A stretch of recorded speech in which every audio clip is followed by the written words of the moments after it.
Okay, so share ko sa inyo to guys, no. So ngayong araw guys ay merong ipinadala sa atin guys na phone device guys, no. So itong phone device na ito guys ay parang Vivo Y53 ito siya guys, no. So ito siya guys.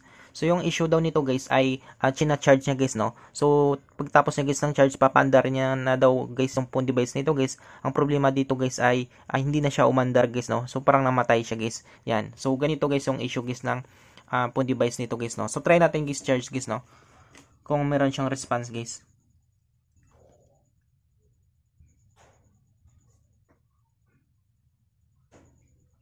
So wala guys, no. So ganito nga nangyari guys, no. Gin-charge niya guys tapos hindi na siya umandar guys, no. Yan. So wala siyang response guys, no. So yung gagawin natin dito guys ay bubuksan natin ito guys, no. So tanggalin natin guys yung charger nito. Yan. So gagawin natin, buksan natin. So una natin gagawin dito guys para mabuksan natin ito guys yung unit nito guys ay tanggalin natin guys yung SIM tray niya guys, no. So yung ito guys tinanggalan ng mayari guys yung SIM tray niya. So ano na tayo guys, no. Direct na tayo dito guys. Yan. So sunod natin guys, meron pa ditong dalawang bolts guys, no. So dito guys ay pinabuksan niya na ito dati guys, no. Yan. Tapos parang di guys binalik guys yung bolts guys, no. So, yan, so parang nawala guys. So wala siyang bolts guys, no. So yung gagawin natin guys, dito guys pwede tayo gumamit ng pang opening tools natin guys na maninipis or pwede tayo gumamit ng kuko natin guys, no. Yan, so sa akin guys prepare ko guys gumamit ng kuko guys, no. So papakita ko sa inyo guys kung paano natin gagawin ito guys or kung paano natin buksan to guys, no. So papakita ko sa inyo guys. Yan. So buksan na natin.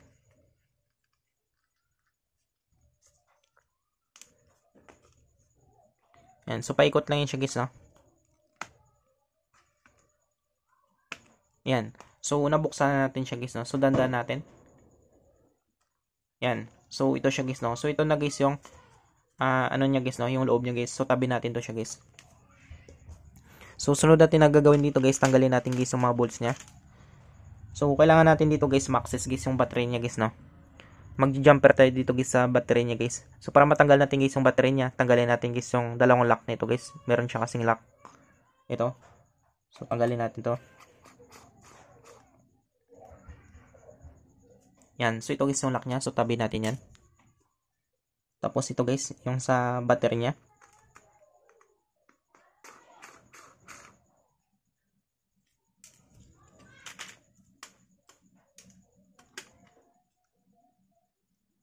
So, tabi natin yan guys. Yan. So, natanggalan natin guys, no. Sunod natin dito guys, na gagawin guys, ay tanggalin natin ito guys, no. Yung dalawang FBC connector nito guys, or yung flexible printed circuit nito guys. Yan.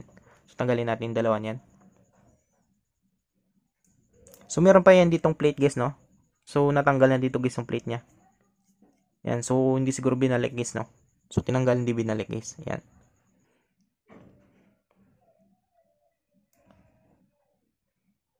So, dandaan natin to siya guys, na wala na kasi siyang pang suporta guys na plate guys. Yan, so natanggal na natin siya guys. Sunod natin guys na gagawin guys, tanggalin natin guys ito.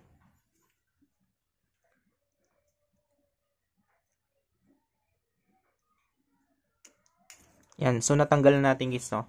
So, para matanggal natin guys yung battery nito guys, meron siya ditong mga bolts guys, no. Ito guys, meron siyang bolt dito. Yan. So, kabilaan guys, no, meron siyang bolt dito. So, bali apat guys. So, ito guys, wala na. Natanggal na rin, hindi na rin binalik ng kung sino yung nagbukas nito guys, no. Yan. So, kabilaan wala ng bolts guys, no. So, gagawin natin guys, tanggalin lang natin ito guys, yung lock nito guys, dito sa battery niya. Para matanggal natin guys yung battery niya.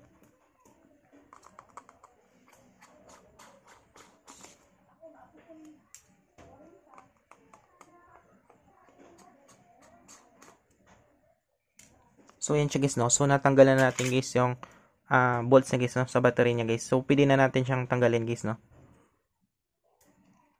Yan. So, natanggalan na natin siya guys. So, tabi natin guys yung unit nito. So, kailangan natin dito guys yung battery guys, no. Kailangan natin guys i-jumper guys. So, hanapin lang natin dito guys yung fuse guys, no.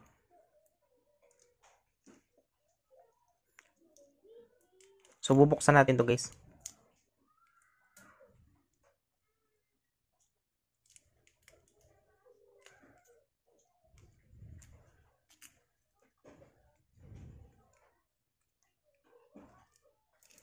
So, ayan siya guys, no. So, kung makita nyo guys, nandito guys yung fuse niya guys, no. Yan. So, ito guys yung fuse niya guys. Ito guys yung fuse niya guys, no.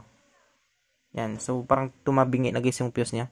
So, gagawin natin dito guys, tanggalin natin guys, no? Yan. So, parang naglubo guys yung fuse niya guys, no? Makita nyo guys. Yan. So, papakita ko sa inyo guys, no?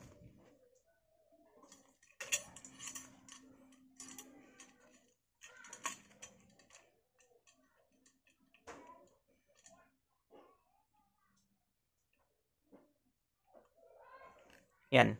So, ibaba natin guys yung camera natin para makita natin guys, no?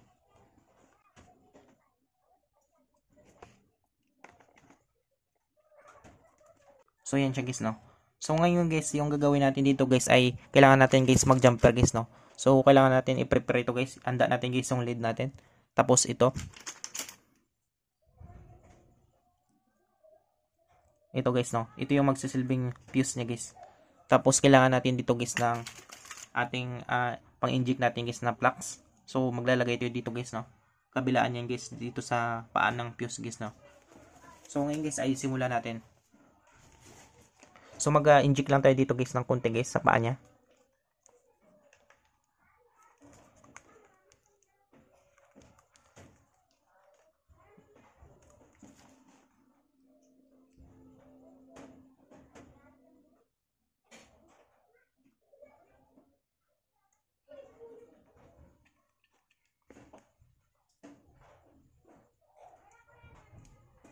So, yan siya guys, no? So, ngayon guys ay nalagyan na natin guys ng plugs guys, no?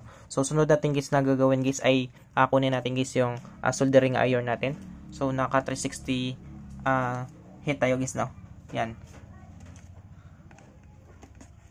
Yan. So, ngayon guys ay simulan natin guys.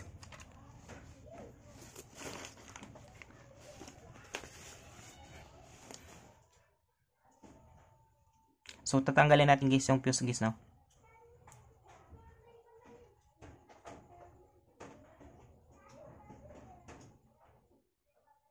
So, kabilaan lang yan guys. Yan. So, kung makita nyo guys, no, natanggalan natin guys yung fuse niya guys. So, ito guys yung fuse niya guys, no. Yan. So, sira na guys yung fuse niya guys. So, bumigay guys, no. So, tabi natin yan. Tapos, kailangan natin dito guys ay magdagdag lang tayo dito guys ng ano guys, no. So, linisin lang natin guys.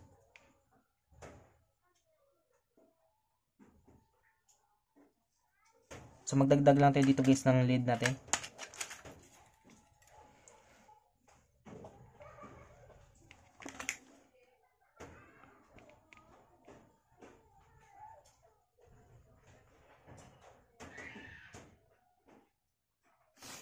Yan. So, sunod natin guys ay mag-apply tayo dito guys ng ito guys, no. Ito guys yung magsisilbing ano niya guys, fuse niya guys, no.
So, yan siya guys, no. So, na-jumperan natin guys. Yan. So, tabi natin muna to guys yung soldering iron natin.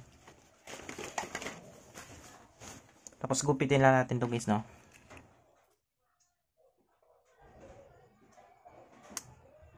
Yan. So, kung makita nyo guys, ay na-jumperan natin guys, no. So, kabilaan yan siya guys. So, focus natin guys. Yan. So, kung makita nyo guys, ay kabilaan yan siya guys, no. Ito siya guys, no. Kabilaan ito guys yung paa niya guys. Ito, tsaka ito guys. Yan. So, linisin lang natin guys, no?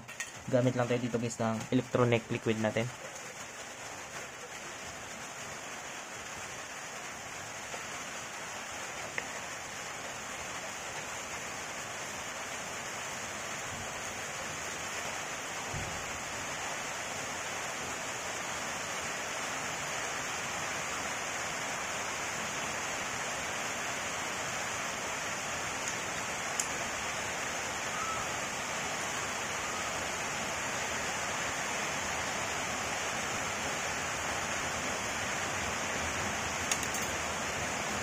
So, yan siya guys, no?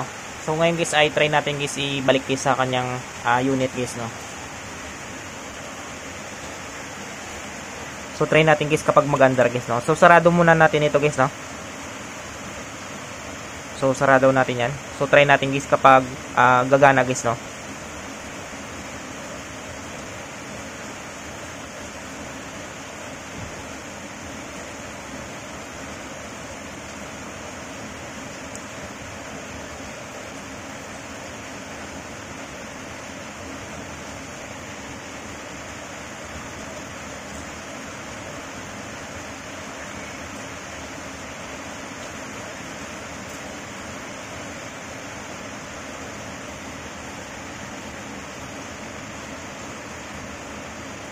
Yan. So, balik natin guys sa unit niya.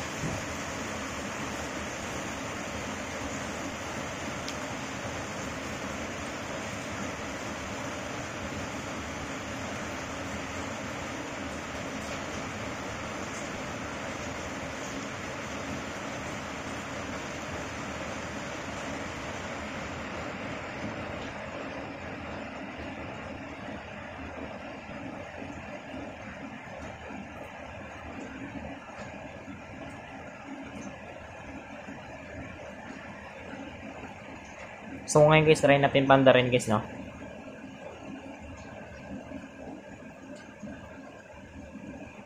Yan. So, kung makita nyo guys, ay nabuhay na siya guys, no?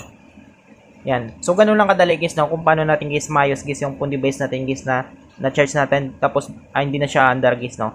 Yan. So, ganun lang kadali guys. So, I hope guys na makatulong sa inyo itong video tutorial natin guys. Sa mga bago lang sa ating channel guys, no? Huwag natin guys kalimutan guys i-click guys yung subscribe at yung notification bell button para ma-update ko kayo guys sa susunod natin guys na video tutorial. Thank you guys and God bless sa lahat. So, wait na lang natin guys. So, wait natin guys, no? Kapag magtuloy siya guys.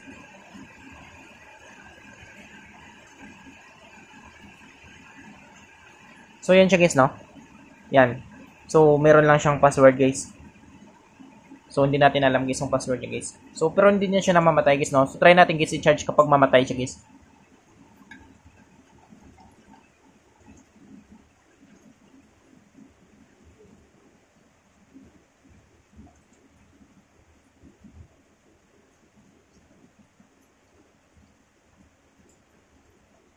Yan. So, makita nyo guys, nag-charge na siya guys, no?